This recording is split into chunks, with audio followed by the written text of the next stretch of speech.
my name is Sarah and welcome to my channel. This is my first ever vlog, specifically a bookish vlog. This week I'm going to be taking you with me to Barnes & Noble. We're going to be getting ready for the new season of The Summer I Turned Pretty and reading Problematic Summer Romance. This is the book I've been reading to get me out of my book slump and I'm obsessed with it. So okay, I'm going to finish a book this week. I don't know what it is. The past few months, it takes me weeks to finish a book and I'm going to try to finish Problematic Summer Romance this week. It is almost midnight going into Monday, so by Sunday I want to have this finished. I feel like for an Ali Hazelwood book it'll usually only take me a couple days, but I'm gonna be generous with myself just knowing my reading patterns lately.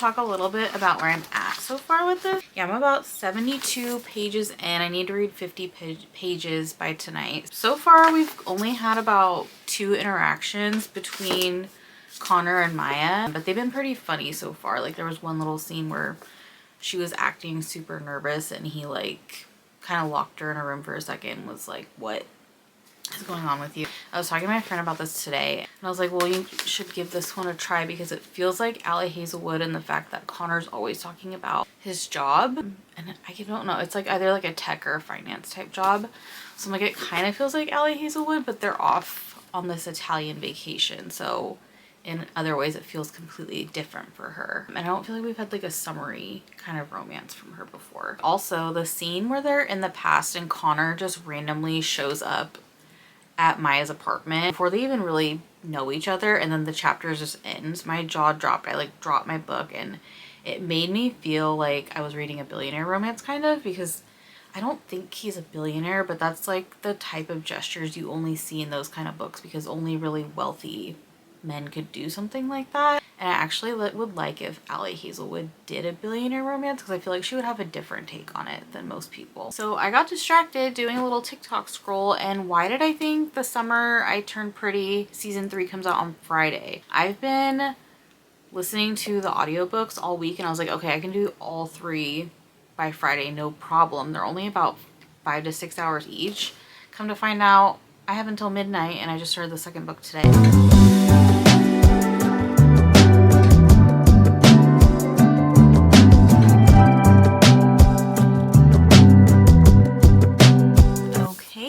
Now we have a hockey player in here that Maya barfed mac and cheese all over.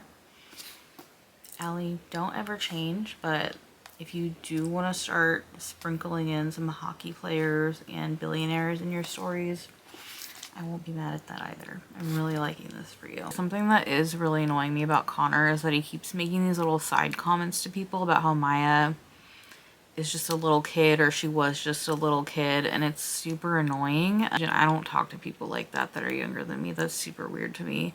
Like, you're not superior to her because you're a little bit older. Maybe he is just putting up some barriers or like telling himself that just because he knows like he like actually really wants her or something, but it's still super weird to me.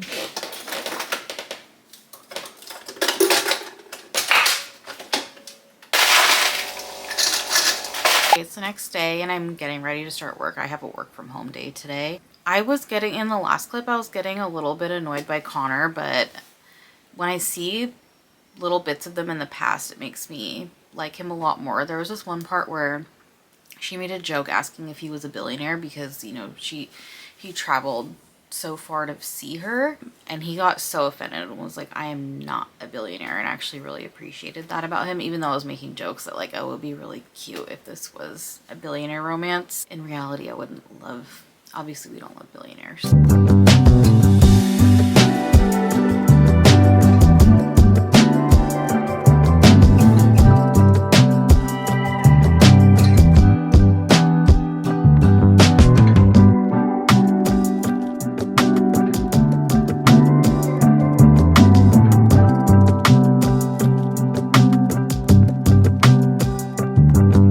I sound like a broken record and I'm gonna love him eventually, but right now Connor's so annoying. Like, he's so annoying. Like, he thinks he's really cool for being older than her.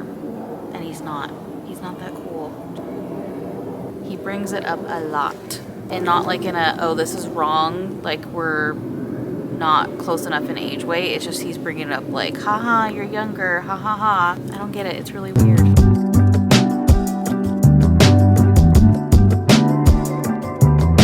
Okay, I don't think I've ever said these words before, but I just got to a really cute rejection scene.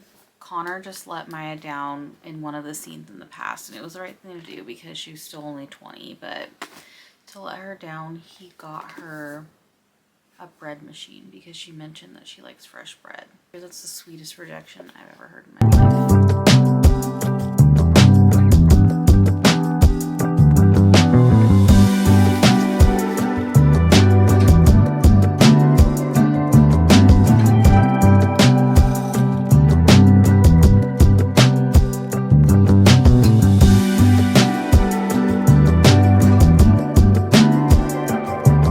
Okay, Maya, if you lost my dog, I would not forgive you.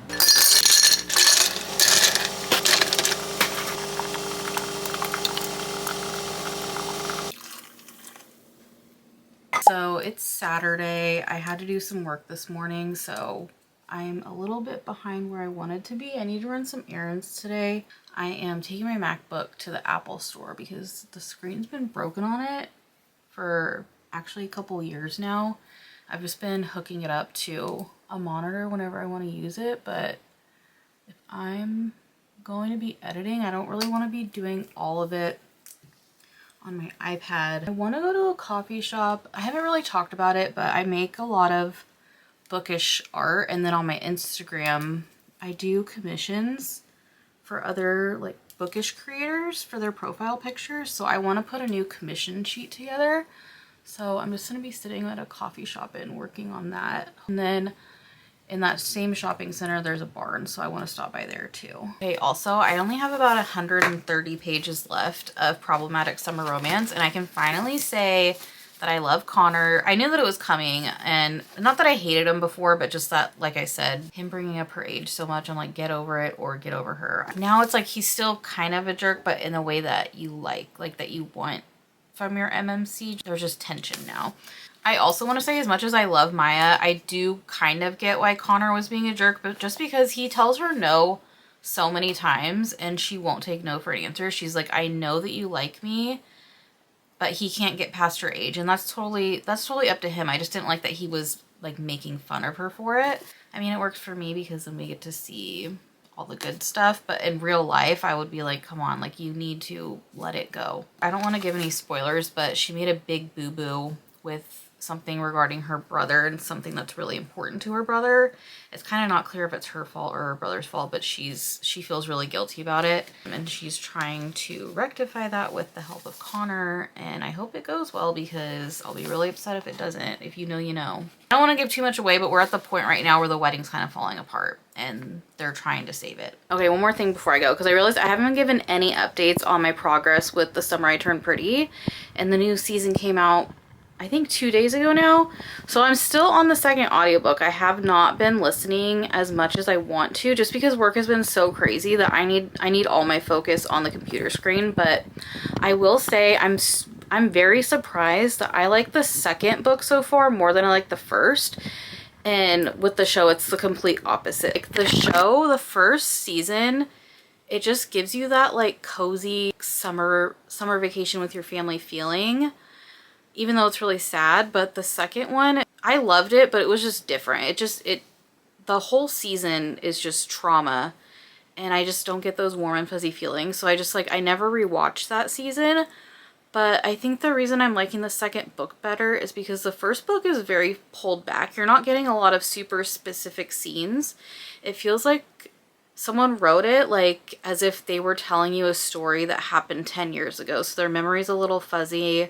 And I do like that for summer reads, because it makes it feel like you're thinking about a family vacation from a long time ago. So I do like it, but like the second book, we're really getting into the nitty-gritty with the characters. We're getting scene by scene, day by day, what's going on with them.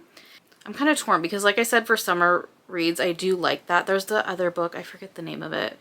I'll put it up here on the screen, but it feels like the same kind of thing. Like you're thinking about something that happened 10 years ago and you're being really nostalgic for it.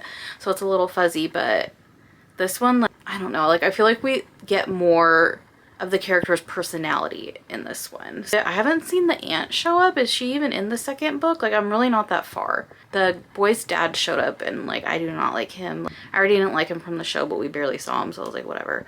But so far in the books, like he's awful. I can't stand him.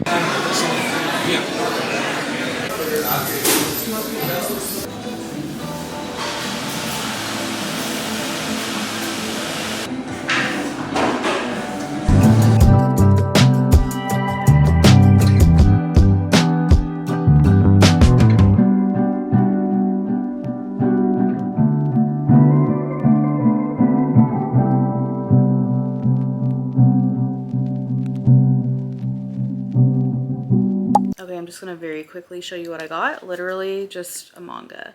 I have this first manga in this series. And I have a bad habit of buying the first in a series and never picking up the second. So got the second in this one.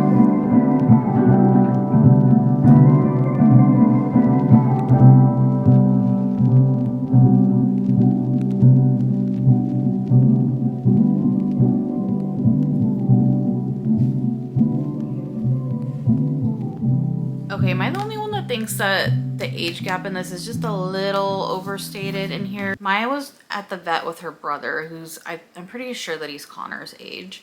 And he made a joke telling the vet like, oh, this is my daughter, about Maya. And I'm like, she's only 15 years younger than you. She's not anywhere near young enough to be mistaken as your daughter. Especially like they're both adults. It's not like she's a teenager. There's no way that he's gonna be, people are not gonna think that that's your daughter, dude. Like, come on. All right, so I'm gonna read this a little bit longer before I get my day going. I'm really kicking myself right now because this was available on Libby yesterday and I didn't get it because I was like, I have the physical copy. I don't need the Kindle copy. I could have been reading this on the treadmill today when I go to the gym, but I guess that's just, I'll just be listening to The Summer I Turned Pretty because I'm really behind where I want to be on that. Or I have a few NetGalley books that I really need to get to, so maybe I'll start one of them on the treadmill today. We'll see.